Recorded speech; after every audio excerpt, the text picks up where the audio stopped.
Onesmos Nasib hiika awwaajii nama hurrumuutti dhalate bara 1850 nama 1885tti addaaf addaan mooticha Minilikii wajjin nama walitti ba'e biyya munkulluu naannoo Eertiraa galaana diimaa taa'ee seenaa hundumaa seenaa dheeraa kan dabarse yeroo of waamu Onesmos Nasib nama biyya Oromoo fira Oromoo hundumaa nama ofiin jedhu seenaa isaa isa gara dhumaa bara 1885 kaasee isa jiru dafee dafeenis ni wajjin raawwadheen xumura kanarratti dhaloonni seenaa barataa jirtan waan adda addaa hojjetaa jirtan seenaa Onesmos Nasibii fi jaallawwansaa gadi fageenyaan akkasiin qorattanii saba keenya barsiistan adaraan isiniin jedha akka saba keenya saba Waaqayyo gargaare jira jedhee yaaduun baay'ee na rakkisa biyya Indiyaa biyya Haiti akkasumas immoo biyyoota kibba Afrikaa biyya Keniyaa biyyoota adda addaa sirni gabrummaa irra diriire baay'ee argee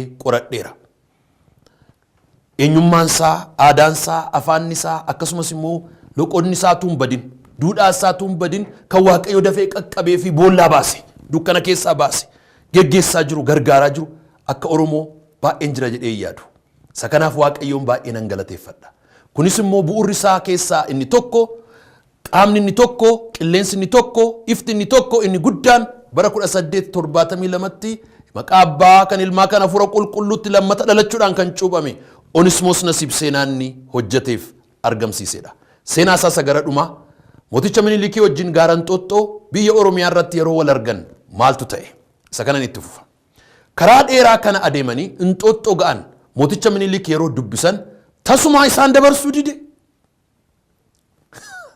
achi erga ga'e akka isaan ofirra galagalanii deemaniif isaan ajaje tasumaa kakuu isaanii galee haalee atattamaan karaa dhufan akka deebi'an isaan ajaje xalayaadhaan ergeef kottaa jedhe kanaaf namoonni baay'een xalayaa mootonni abashootaa barreessaniin amanan bara sana keessaa ofirra deebi'anii deebi'uudhaaf dirqaman kana irratti seenaa tokkoon yaadadha seenaa kana mooticha Jootee naannoo Gidaamii Wallaggaarraa qabeenyi isaanii mootummaa Minilikiin yeroo harkaa fudhatamee saamame ilmi isaanii saamicha sana mormuudhaan karaa Sudaan deemee warra Ingilizii mootota Ingiliziitti iyyate mootonni Ingiliziis qabeenyi sun harka Minilikii gara harkaa maatii fi mootii Jooteetti akka inni deebi'uuf xalayaa barreessan akkas jedhe ilmi isaanii Mardaasaan xalayaadhaan naan erginaa jarri xalayaa hin amanan yookiin xalayaa hin ciranii gatu kanaaf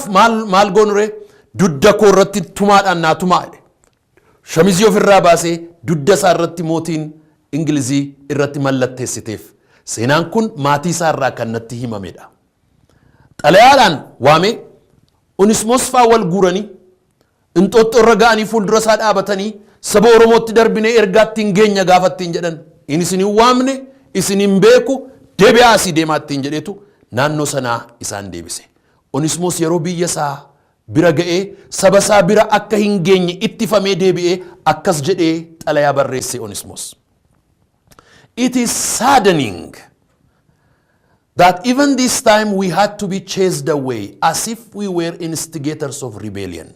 We came with hope and joy to our land which we missed for such a long time.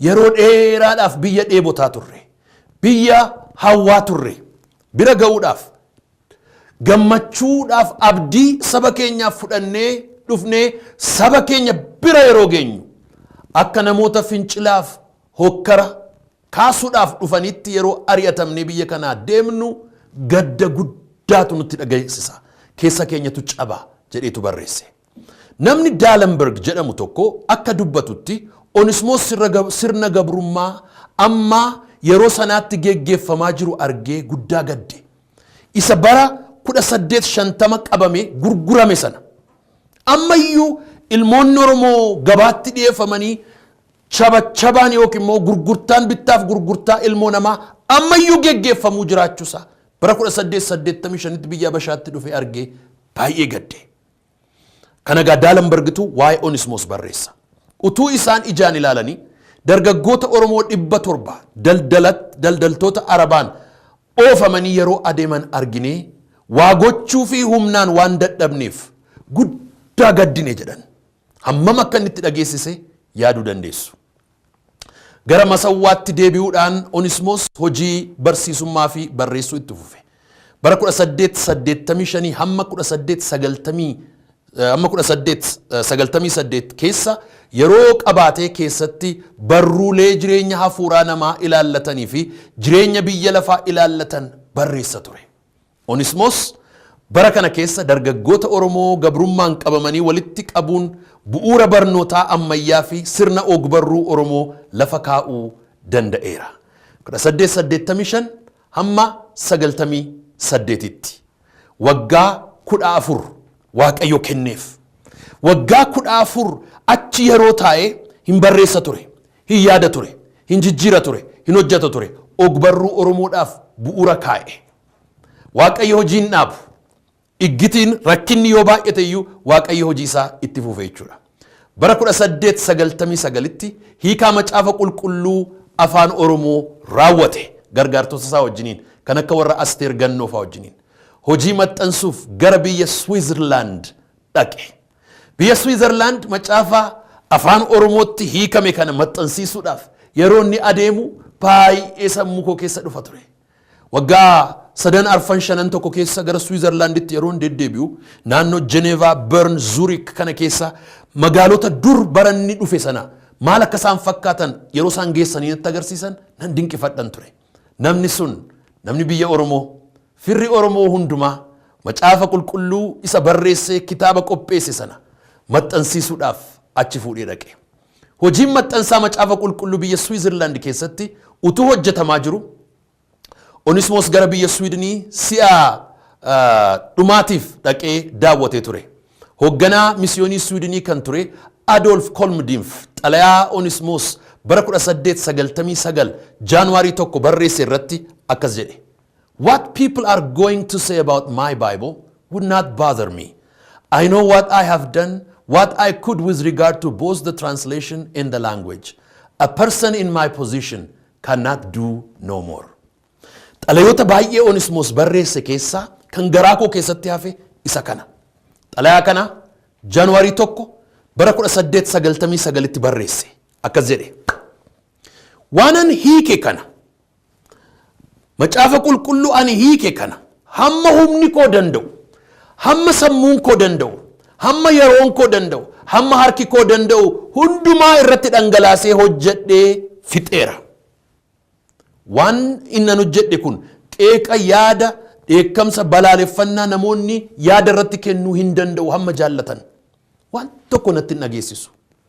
Namni sadarkaa koorra jiru wanta inni gochuu danda'u hundumaa muxot godhee hojjedheera. Wanta hambisee hin qabu, wanta hambifadhee hin qabu, waan hin danda'u hundumaa godheera. Waan dandeessu hundumaa godhaa jirtaa? Yeroo keetti waa'ee ba'aa jirtaa? Sammuu keetti waa'ee ba'aa jirtaa? Moo hanqistee hojjetta? Namni waan jaallate siin jechuu danda'a. Namni waan baay'ee nuun jechaa oola. Namni waan baay'ee naan jechaa oola. Hamma humni koo danda'u, hamma qabeenyi koo danda'u, hamma beekumsi koo danda'u hundumaa garuu godheera. Namni waan jaallate haa jedhu, an garuu waan hin danda'u godheera jedhe Onismoos. Baay'ee xalayaa garaa kootti bu'uudha. Donald Crummy namni jedhamu beekaan seenaa Ameerikaa tokko waa'ee Onismoos akkas jedhee ture. Onismoos Nasib was one of Africa's truly remarkable Christians. And indeed, there seems few grounds for not recognizing that his translation of the Bible was one of the greatest intellectual feats of our era. Donald Crummy, namni Onismoos Nasib jedhamu kun beekamaa namoota beekamaa ta'an naannoo seenaa Afrikaa keessatti iddoo guddaa nama qabatudha. Keessaayyuu hiikaa inni macaafa qulqulluu irratti hojjete. Jaarraa kana keessatti burqaa ilmoon namaa dandeettii sammuu keessaa burqisiisuu danda'u keessaa sadarkaa guddaatti ilaalamaa jedhe. Donald Crummy waa'ee Onismoos Nasib. Onismoos Nasib do'annaa fi hojii Awurooppaa raawwatee gara Asmaraatti deebi'e. Magaalaa Asmaraa keessa barsiisaadhaaf abbaa wangeelaa Oromootaa ta'ee namoota 500 ta'an waldaa dhaabee Asmaraa keessatti tajaajilaa ture. Afaan Tigreetiin hin tajaajila ture. Wangeela lallaba ture. Asmaraa keessatti. Akkasumas immoo namoota hin barsiisa ture. Afaan beeka ture. Afaan Arabaa beeka ture. Baay'ee nama dinqisiisu. Bara 1980 bara 1885 ni didame. Bara 19 duwwaa sadiitti eeyyama argate. Waggaa 35 biyya ormaa erga jiraate booddee bara 19 duwwaa 4tti ji'a April keessa gara Finfinneetti dhufee gale. Ammoo maaltu ta'a laata? Si'a lammaffaadhaaf gara biyya Oromootti dhufe. Kadhataa abdataa. 1885tti macaafa faarfannaa barruulee adda addaa fidee dhufe.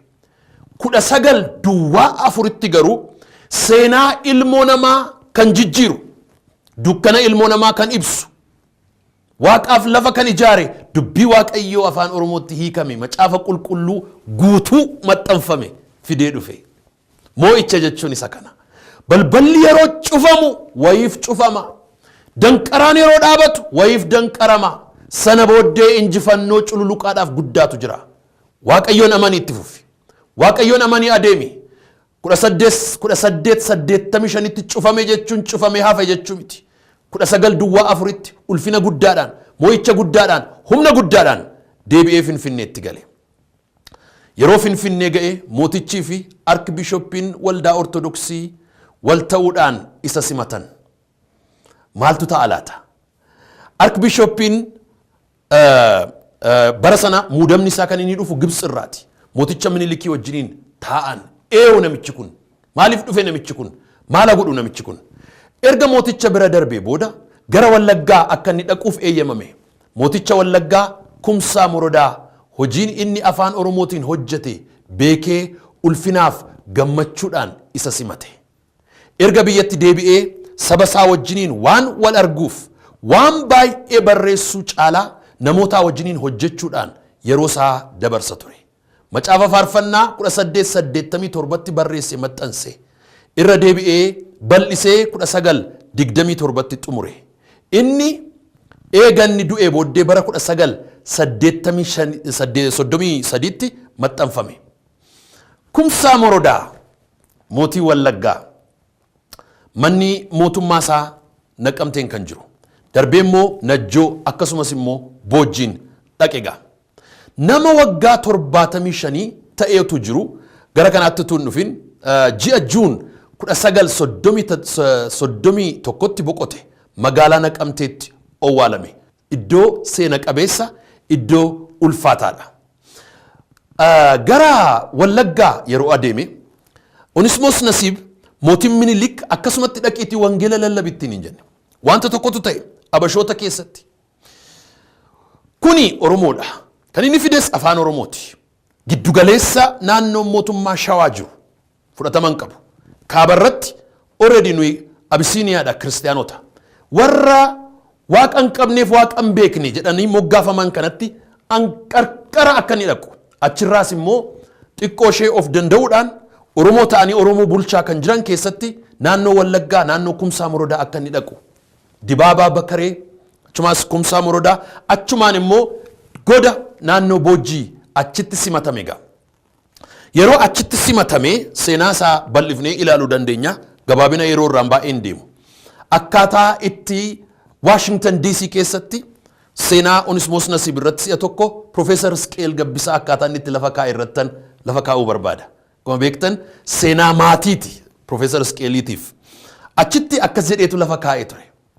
Yeroo inni macaafa qulqulluu afaan Oromootti hiikame kana fuudhee mooticha Wallaggaa Fitaawuraarii Dibaabaatti yeroo dhiyeesse Fitaawuraarii Dibaabaan fuudhanii gaafa ilaalan onneen isaanii keessatti gammachuudhaan baqeedha. Hin dhufe afaan keenyaan, hin dhufe caaffanni, hin dhufe barreeffamni, hin dhufe ogbarruun, hin dhufe of beekuun, hin dhufe eenyummaan, hin dhufe afaanni Oromoo afaan barreeffamaa ta'uun gaafa inni gammadee macaafa kana miilla isaarra kaa'atee waaqa galateeffatu Onismoos akkas jedhe. Kana duwwaa miti yaa mootii. Waan kan biraanis jedheetu macaafa faarfannaa moo luqqisee warra gartuu wajjiniin dhufanii wajjiniin luqqisanii yeroo isaan faarfatan gammachuurraa kan ka'e barcumarraayyuu kufee oole mootiin jedha. Hedduu garaan isaanii maalalee hin gammadan. Waan bara dheeraadhaaf hawwame, waan bara dheeraadhaaf eegame, waan bara dheeraadhaaf dheebotametu dhufee isaan bira ga'e jechuudha. Naqamteetti biyya Kumsaa Morodaa magaalaa Naqamteetti waldaa kiristiyaanaa warra wangeelaa makaana Yesuus Naqamte borootti owwaalame. Isa borootti owwaalame kana akkamittiin namni mana ga'u borootti owwaalama nama seena qabeessaa as dabarsaa kan jedhan ulfaatoo obbo Amaanuel Abrahaam fidaniitu achitti awwaala Sidor Questiif Sodstroomiif awwaala Onismoos Nasiib kan Asteer Gannoo wal bira achi ciisaa jira. Ammayyuu seenaan sun potentially qabuun gadi hin baane yeroo inni gadi ba'u guutummaa addunyaarraa namoonni daawwachuudhaaf international Oromo Historical Museum akka inni ta'uun abdadha. Isa kanaafis yaada isaa naannoo sanaaf geggeessitootaaf jaarsolii waldaa saraatti dubbannee jirra. Waaqayyo seenaa kana addunyaadhaaf guca godhe Oromoon guutummaa addunyaarraaf guutummaa Oromiyaarraa imalee akka inni seenaa kana ilaalu kan Kumsaa Morodaaf kan Onismoos Nasiib wal bira wal qabatee akkaataa inni itti guutummaa Oromoodhaaf Oromiyaa ibse achirraa akka nuyi ilaallu abdiin godhadha. Nama gidiraa baay'ee keessa darbe yoo ta'u iyyuu jireenya isaa seena qabeessaaf bu'aa guddaa kan qabu ture. Nama Onismoos Nasiib dhalataa biyya Oromoo fira Oromoo hundumaa jaalallee Oromoo hundumaa seenaa kanarraa baay'ee akkasiin barattan nan abdadha. Seenaan kun gadi fageenyi isaa ammayyuu hedduudha. Xiqqoo isheen irraa jalqabe dookumentarii baay'een, fiilmii baay'een, dhiyeessi baay'een, macaafni baay'een, kitaabni baay'een akka inni irraa burqu nan abdadha. Isa kaleessaa ilaalaaf faarsaa akka nuyi jiraannuuf miti. Dhaloonni amma jiru kun dhaloota seena qabeessa akka inni ta'u immoo takkaayyuu shakkiin hin jiru. Onismoosonni miliyoonotaan ta'an abbaan gammachiisota miliyoonotaan lakkaa'aman akka inni burqisiisu abdiin koo baay'ee guddaadha. Seenaa kanarraa baay'ee akkasiin barattan amanaa baay'ee akkan isin jaalladhu isinitti himaa kanumaanan nagaa isinitti dhaama. Anaa wajjiniin kana qindeessaa kan turan gammachiisa uummataa Fiqiruu Haayilee milkeessaadhaaf akkasumas immoo galataa ijaaraa baay'ee galateeffachuun barbaada. Gooftaa Yesuus Kiristoos isin haa eebbisu. Televezyiiniin moo'aa gara fuula duraattis seenaa hedduu gadi buusuudhaaf gadi baasuudhaan gara keessanitti akka inni fidu nan amana. Waaqayyo isin haa eebbisu. Kitaabota Oromoodhaan seenaa irratti babarreeffaman hedduutu jira dubbisaa. Miiraan otuu hin ta'in beekumaan akka geggeeffamnuuf akka adeemnuuf yeroon kun nuuf carraa guddaadha. Gadi fageenyaan barachuudhaaf qorachuudhaan seenaa barachuun isa boriitiif nu qopheessa. Tasgabbaa'uudhaan gara fuula duraatti ilaaluudhaan disiplinii Onismoos Nasiib ittiin jiraateen yoo adeemne daangaan nu dhowwu hin jiru. Bara 1850tti Hurrumuutti namni dhalate. Bara 1931tti magaalaa Naqamteetti du'e. Nama umrii waggaa 81. Bara dhumaa erga Oromiyaatti deebi'anii booddee waan baay'een barreessine. Bal'inaanis lallabanii hojjechuu hin dandeenye Onismoos Nasiib. Sababni isaa dhorkaadhaaf iggitii bara sana Arkibishooppinii fi mootichi Minilik irra kaaniin namni kun akka lallabaa wangeelaaf akka misiyoonitti utuu hin ta'in akka hojjetaa hisaabaatti ganzabbeetiidha maaliif hin hojjettu akka isaan afaan qabatanii jiraatanitti itti iggitanii turan. Kopheetuun kaatiin miila duwwaa uffata Awurooppaatuun uffatiin uffata Oromoo bullukkoodhaa fi akka aadaa Oromootti uffata. Oromoo fakkaataa, Oromoo jaallataa, Oromoo gidduu jiraataa, Oromootti guca hin dhaamne wangeela qabsiisan. Har'a hojii isaan hojjetan Awustiraaliyaa kaasee hamma Waashingtan DC'tti, Minisootaadhaa kaasee hamma kibba Afrikaatti guutummaa Oromiyaa keessaa boba'aa jira. Guutummaa Itoophiyaa keessaa hojjetaa jira. Hin dhaamu guutummaa addunyaa hamma ulfinaaf moo'ichaan nagaadhaaf kabajaan aguugutti. Waaqayyo isin haa eebbisu. Sagantaa itti aanutti hamma ol arginutti nagaan naaf jiraadhaa. Ameen.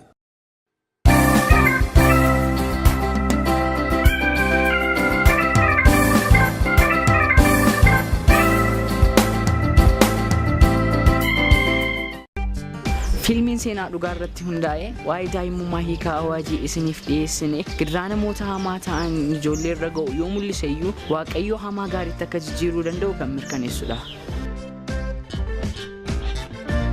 Hiikaa awaajiin daa'imummaan miidhamu iyyuu Waaqayyo seenaa isaa kan garbummaa jijjiiree nama humna wangeelaan saba isaaf daandii bilisummaa saaqu isa taasiseera.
Fedin Senjede. Mal? Anybody?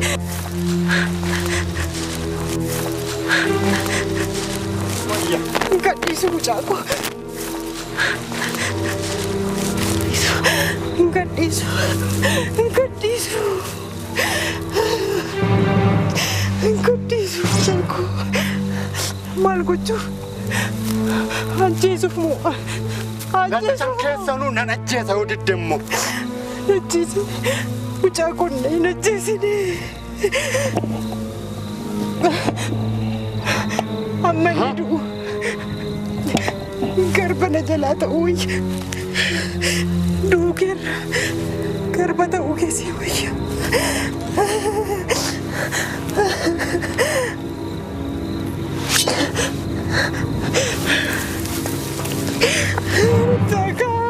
Takaan gaddi sodoomti.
dhufanii na furatanii.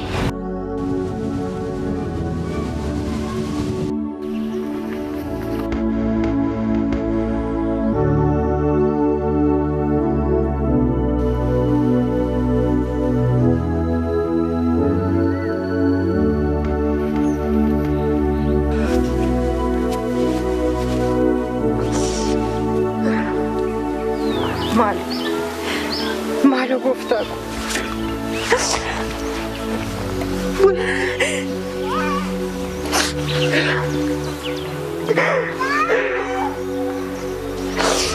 Mee waanuma tokko qofa si gaafadha.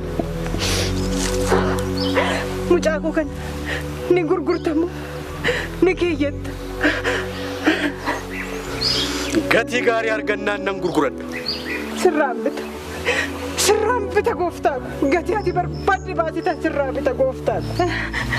Gatii farda tokko yoo fidde sittan gurgura. Nan fida gooftaa ko. Amman qeeqee horii barbaade sii fidutti. Guyyaa lamaan tokko duwwaa naa obsi gooftaa ko. Haa ta'u sin eega.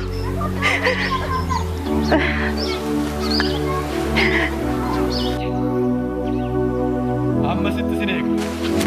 Maaloo.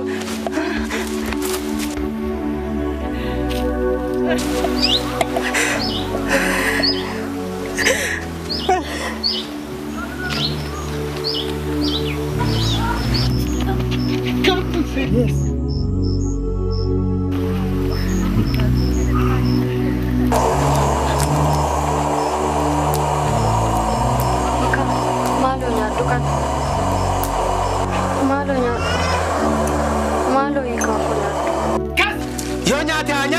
Jubate hadisu kazi tigani sirumao yo bele inyat Hada saya deti. ya hada sati wae hada sa wae kan trampe kwa yo bele inyata kazi sinjala kazi ya hada sati kazi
Kunkara mana ada kayak titi biti, ha? Mana? Kunkara anakku biti.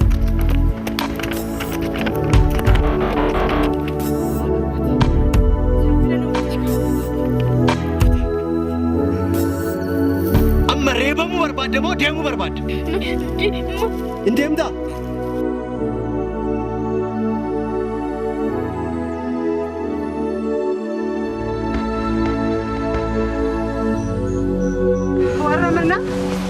Warran injirani warra mana injirani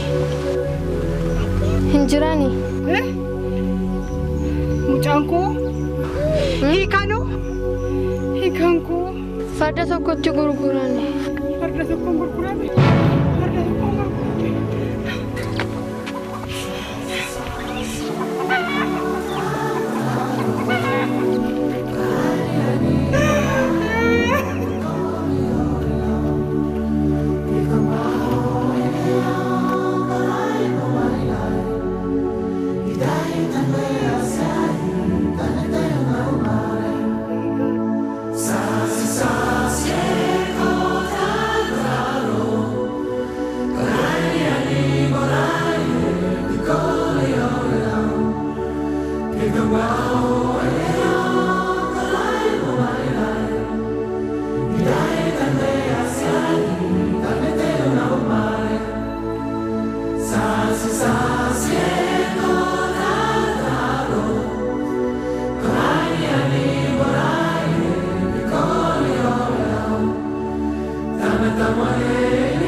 haala kanaan hiikaan gara waggoota 12f gabroonfamee gidiraaf dararaa hamaa baatee jireenya qaanessaa jiraate. Tokkorraa gara sakaanitti gurguramaa gooftota gabraa 8 tajaajile. Bakka dhalata isaarraa akkuma fagaataa deemeen miidhaan laalessaaf suukanneessaan irratti raawwatamu daranuu hammaataa deeme. Dhumarratti bara 1970 gabaa gabraa handaara galaana diimaa Mitswaa jiru keessatti hayyuuf dippiloomatii dhalata biyya Switzerland ka biyyoota dhiyaaf hojjetu Werner Muzinger bitatee bilisa isa baase. Bilisummaadhaa boodaa jireenyi isaa daandii biraa qabate. Oneesmoos Nasiib jedhamee hayyuu baay'ee barbaachisaa ta'ee uummata miliyoona hedduu dukkana keessa jiraatuuf misraachoo ifaa fide. Garuu lafti isaas sabni isaas isan simanne.